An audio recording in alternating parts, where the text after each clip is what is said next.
Hello guys, welcome to the Mungai Eve Show, and of course to the #1 online TV show. And guys, today I'm having an amazing she's an artist and she's also a stylist. Yani she's everything. Guys, she's also a model. She's everything good. So guys, we're gonna be having a conversation with Melina Gold. I know it's not the first time that you're seeing her face.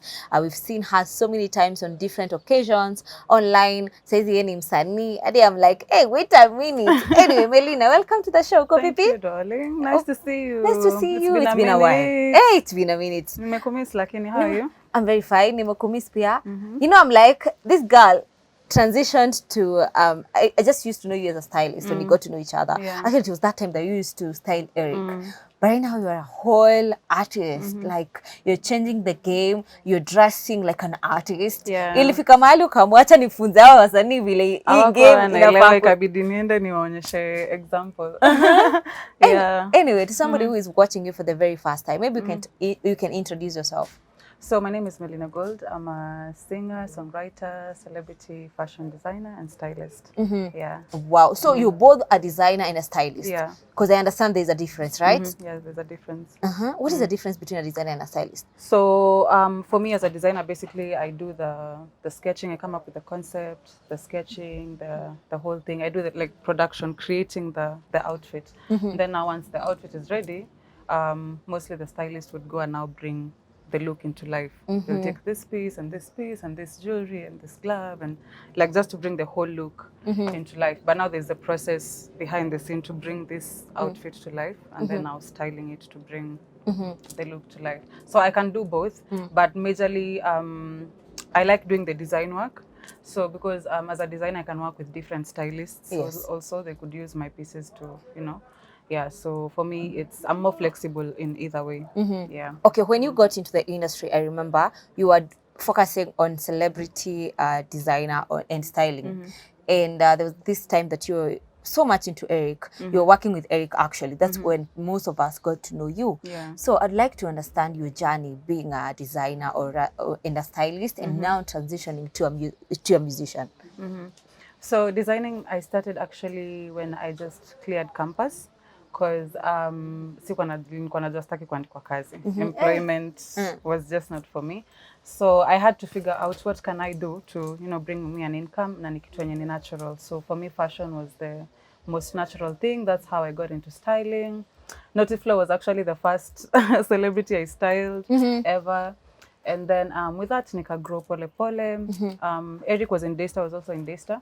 So even though to get to link up with him, he was looking for something extraordinary, you know. And he saw my style, and he was like, "Yo, I think you're the person I need to work with." So from Apple, I could build my journey. I got more publicity, of course, through Eric, and yeah, I think it's been so easy to go international. Hey, sawa. Before you get to being international, before you worked with Eric, were you like specific? You know what? I'm getting into this industry and I want just to style celebrities, or you were styling other individuals as well? No, I mean, I knew my vision or my mission was celebrities because I knew there's like a loophole over there. I saw celebrities, but I didn't see the celebrities I had in mind. Yes. They didn't look like, you know, the stars that... Like, it's quite unfortunate when you meet Kenyan celebrities. Sometimes you might not even notice. Or you're even dressed better than them, you know. So I was like, I think these people need more style, more... you know, spice and all that. So that's when I decided to come up with my brand, Melina Gold. And my style is all out. It's bold, it's outstanding. And yeah. Okay, before we get into style and celebrities in our country not investing so much into how they dress. Guys, look at me. Today I'm dressed by Melina Gold. Yeah, I feel amazing. And also she has given us this space to shoot our today's episode. So a big shout out to Melina Gold store. Check them on Instagram, follow them. Kama unataka kukaa hivi. So you guys always ask where I get my amazing outfits. Now you know where to get anything that you want. Maybe umeenda hapo Instagram ukona niko na kitu fiti. The good thing about Melina, she can customize whatever you want atakutengenezea. Anyway, let's get, you're welcome. Let's get into our fashion industry. it's quite unfortunate, I know. I'm also not 100%, but me personally, I feel I've tried. From where I've come from, I've really transitioned. You really have. Yes, You and I really have. invest in how I dress, what You I do. dress. You do. So let's get into our celebrities. There was a time we even bashed them, and it was like, oh, Kenyan celebrities, artists, anyone in our industry, in the entertainment industry, they're not representing us in Yeah. these events, red carpets, they're not even dressing to the occasions and everything. Yeah. Let's talk about that. I think it's a big issue whether we like it or not. But for you, they should even follow your example. Babe, you've really invested. I see you even shipping stuff. Yeah. You work hand in hand with your stylist. Your style has grown. Like unaona, so wewe unapeleka industry yetu from one level to another. No one is perfect, but we have to kushikana mikono, we put our industry to the next level. But now guys, it's either waende washone hizi gowns kubwa kubwa, you know, and that's not just basically styling. Everyone has their own personal style. Yes. So I feel like people should just invest more in styling. Styling si ati kwenda tu kwa fundi unaenda Pinterest unamuonesha tu kiungulio na mahali Nigeria. I feel it's also understanding your style, understanding your body, because there's something that I would dress and somebody else would dress and would be like, ay, apana. Yeah, so I feel like styling comes with how you look like, your body. You understand your body, you understand what you like. Si lazima kila mtu akuwe na gown kusema kweli. Yeah, that's true. That's true. Okay, do you think maybe it's lack of knowledge, lack of stylist, lack of finances, ama shida inakuanga ni wapi pengine? Because you've interacted with artists. For now, I'd say it's just ignorance, honestly. Ignorance? Because for now, I feel like there's so many stylists who've come up, you know, where price ranges are different, you know. So I think if you're really, you know, if you're an artist, you're the product. So you have to invest in yourself. So kama unajua unafaa kuenda show, unafaa kuonekana mahali kwa camera, then you need to look good. So you need to spare some percentage from your income to pay a stylist, you know, to cater for your image. So I believe kama uvai vizuri, it's just you being ignorant, honestly. Yeah, and also I think people don't take it as yani it's an investment. How you look, your body, your outfits, it's totally an investment. You have to reinvest from buying the outfits, paying a designer, a stylist, ensuring that hujarudia hiyo nguo. Like true. it's a whole thing. It's a whole thing. So I think hata mimi na feel kama ni ignorance, imagine. It's just ignorance, walai. Because babe, if you are the product, then that means everything should be about you. Your hair, your nails, your shoes, your everything, because it's you. Yeah. Wacha kukula pesa ya nini? Ya kampuni. Wewe ndo kampuni. Exactly. Yeah. Okay, what are some of the challenges that you faced working with stylists? I mean, with celebrities. I remember when so many people got to know you when you had issues with Eric. There were some payments that were not made, blah, blah, blah. Let's talk about celebrities and not loving to pay for stuffs. Yeah, so basically, I think to ni your ignorance. Ni your true ignorance, because you feel like, sini styling too, you know, but when you're asked to pick this cloth, uende ujivalishe, you know, you can't do it. So there's a lot of disrespect, and not just in styling, iko kwa makeup artist, iko kwa hair stylist, iko just kwa service providers, I'd say in general. There are some celebrities, not all celebrities, that don't value the service of this other person. Mtu anaona akishavaa amesha kwa nguo nywele nini, you're done. So you don't understand that this is someone's business. That is what they're depending on to bring food on the table.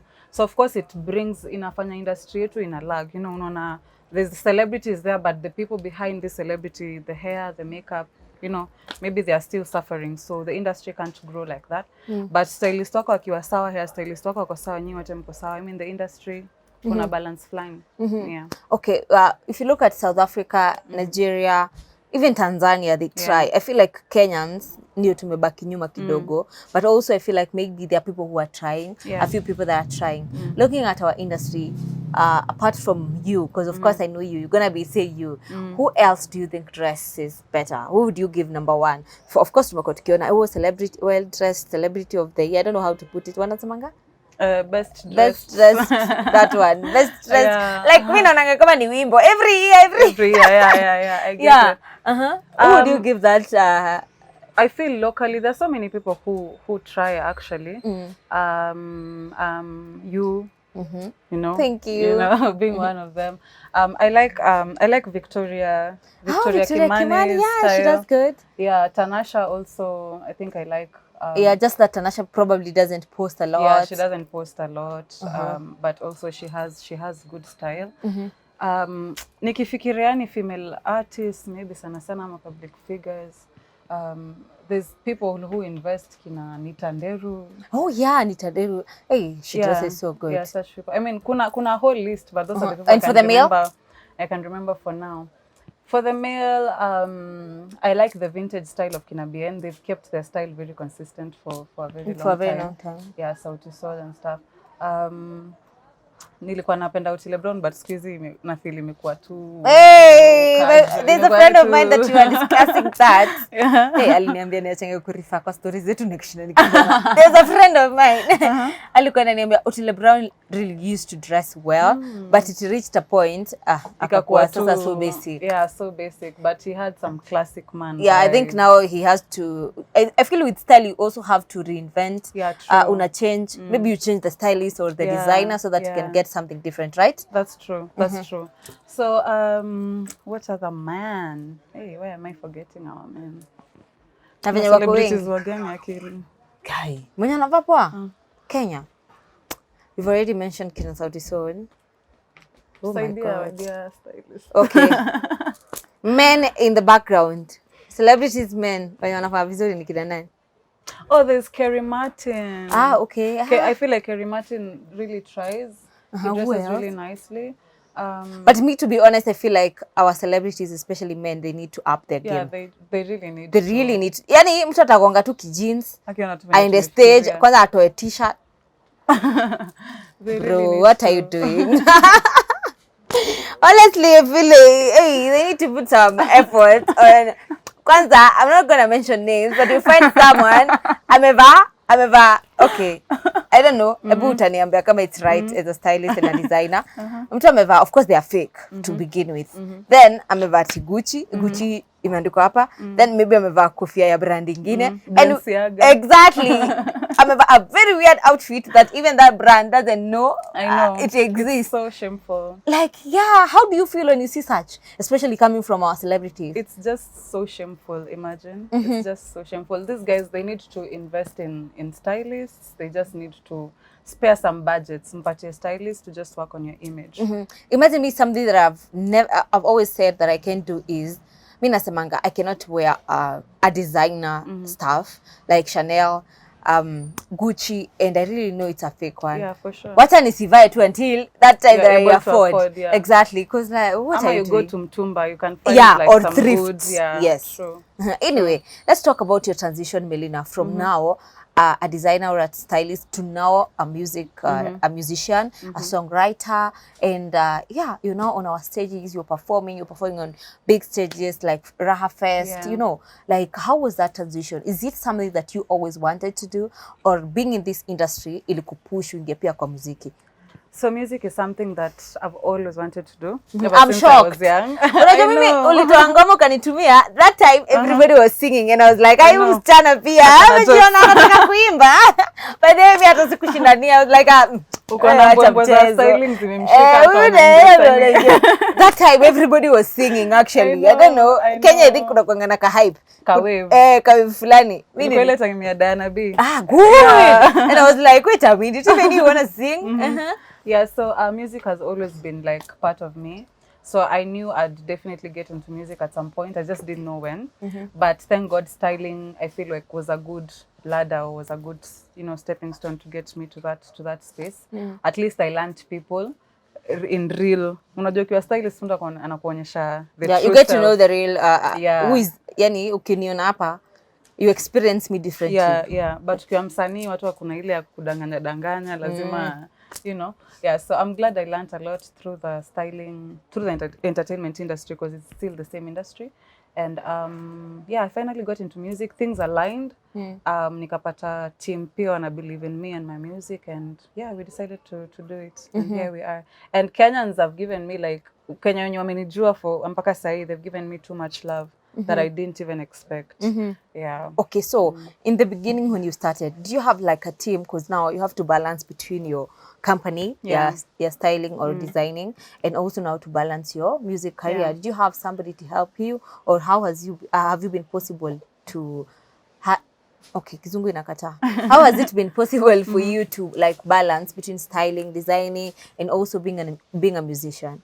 So yeah, I had a team, or I have a team that really walinipatia like too much support, you know, that really helped me transition smoothly. Black Alpha Productions, too much love to them. So of course it's very difficult, you know, even with the team it was still heavy, but I'm grateful they were there for me.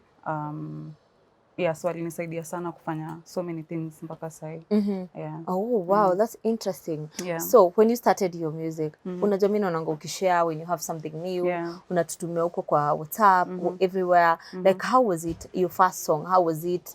Like, were you scared? And also coming now to where you are right now, you're able to get to perform. Would you say it's because you are already exposed to opportunities because of working with celebrities, or you've really been putting in a lot of work to get those opportunities?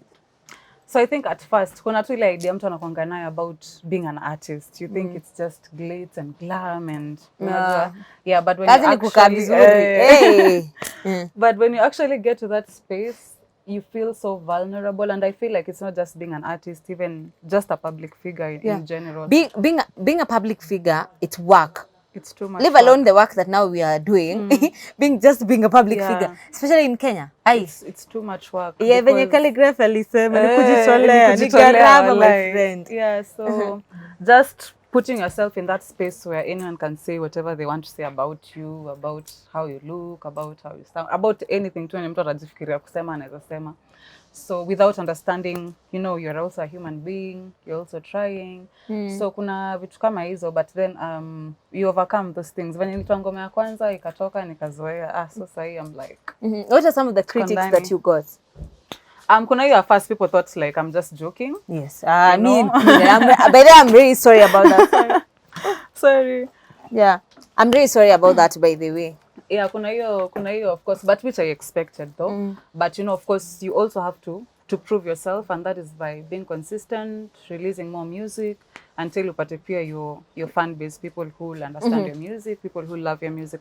And also I know there are people who love me as a designer, kuna wenye watanipenda as an artist. True. You know, so yeah.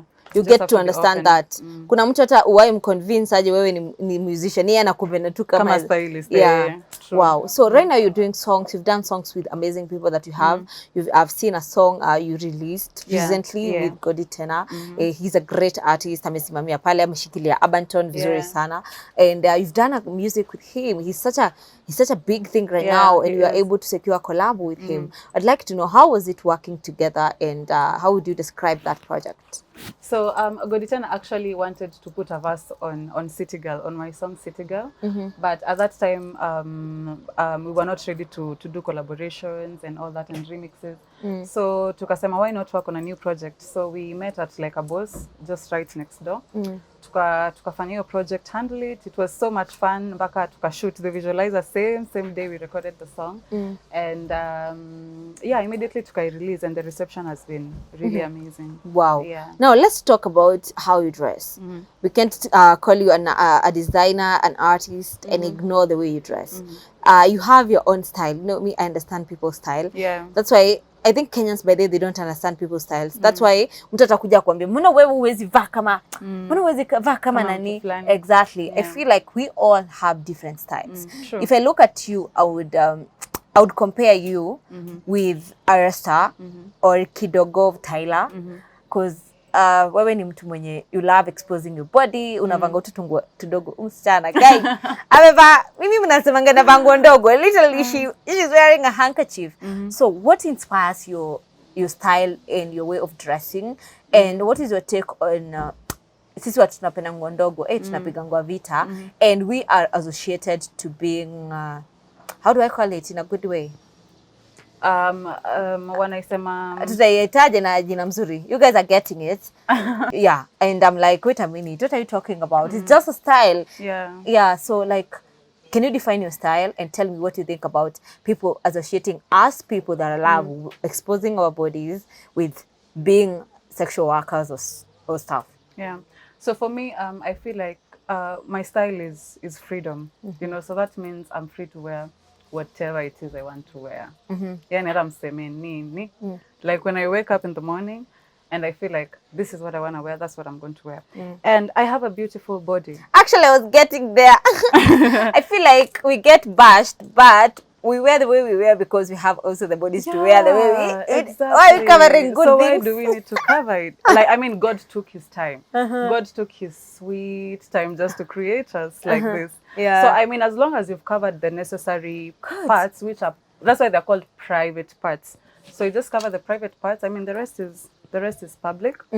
And another thing, what did I want to say? I don't know, nimesahau your point.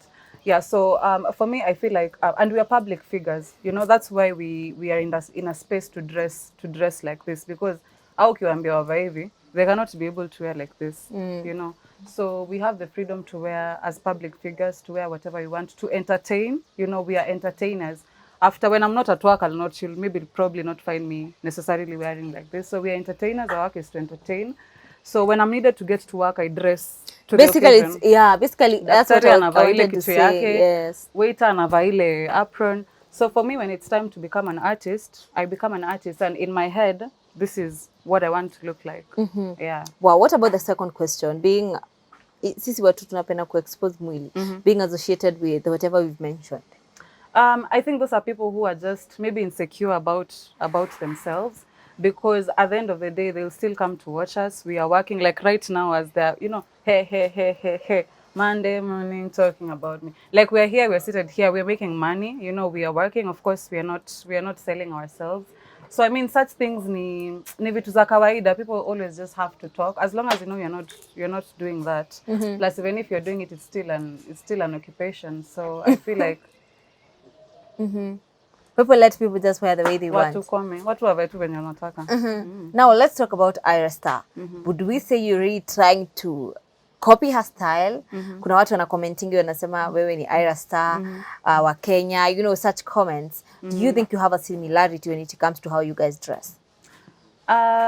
Maybe there might be a similarity, because I mean, fashion is broad. Very. Yeah, you know, na hizi vitu to saizi we wear with trends. Saizi with style tunavaa saizi ni style zilivaliwa Kitambo zimeanza kujirudia. Zimeanza kujirudia. So it's just how do you explore yourself? What do you come up with?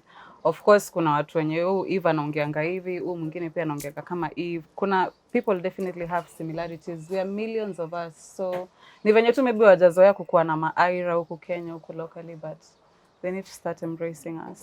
They need to get used to this. Yes. And what do you think about Ira? What do you think about her music and also her style? I think she's dope. I Very like her dope. style. I like her confidence. I like how bold she is.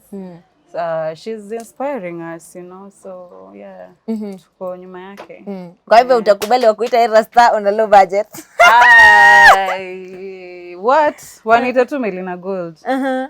Wow. By the way, unajua nimekujua kama Melina Gold from way back. I didn't even realize I should ask you why Melina Gold, by the way. So Melina is my name, my real name. Okay. And then Gold more of defines who Melina is. Okay. Yeah, and you'll see, like, you don't have to explain yourself. So when you think of Melina, just think of Gold. Okay, now how do you balance Melina Gold store and Melina Gold as an artist? Do you have you delegated like the duties to have somebody to help you, or how do you balance? Yeah, so I have a team on the Melina Gold side, who I'm very, very grateful for, and then I also have a team on the music side. So definitely the one idea on both sides. So at least I don't have to be too much involved in both sides. Yeah. Okay, in our industry as women, as I was talking to Dana Calls, you are here, I was telling her we are not many in this entertainment industry, and there are so many challenges being a girl in our entertainment industry, and also in other. I've interacted with people from different countries. I think it's all over the world. As a lady, you find there are so many challenges. What are some of the challenges that you've came across being in the entertainment industry? Yeah, of course, as a woman, kuna ile, I think, I don't know if she also mentioned it, kuna ile enye, you're looking good, you know, everyone would want to approach you in a sexual way. You know, I think that's the biggest challenge. That's the biggest challenge. They look over your potential, your talent, they just want to Yeah, so I mean inafungia vitu mob, and that's why maybe most people never get to penetrate your part because they don't maybe have a tough team behind them, or or maybe others, they end up sleeping their way to the top. Yeah, true. Some get pregnant. As in vitu tu fanyika mob unapata, so not so many female get there, not unless you're really aggressive and you know how to push your way through. That's when you mostly manage to maintain. Yeah. What are some of the chandlenges that you yourself you came across? Also, I mean, that is one of them. I think that is everywhere. Everywhere, yeah. Basically, to handle both things at the same time. Kuna ile pia it's a tough industry. So just maintaining your way through, having people to believe in you, keeping it consistent and relevant, si kazi rahisi. So just maintaining all that and having to deal with everyone is si kazi rahisi. Yeah. Okay, as an artist, what are your plans? What do you have in store for us as an artist? And also the plans to grow your fan base na pia kwa wale mafans ambao uko nao sasa hivi, because you find that kuna watu wanasemanga most of the time sisi kwanza wenye tumeanza tukiwa very young in the industry, by the time you're 30 or 30 something, there are people who expect huyu atakuwa amepata mtoto alafu akipata mtoto that's the end. Yeah, exactly. What are your plans to ensure that you're going to be in this industry for the longest? So for me, it's just keeping it consistent. That's the major thing.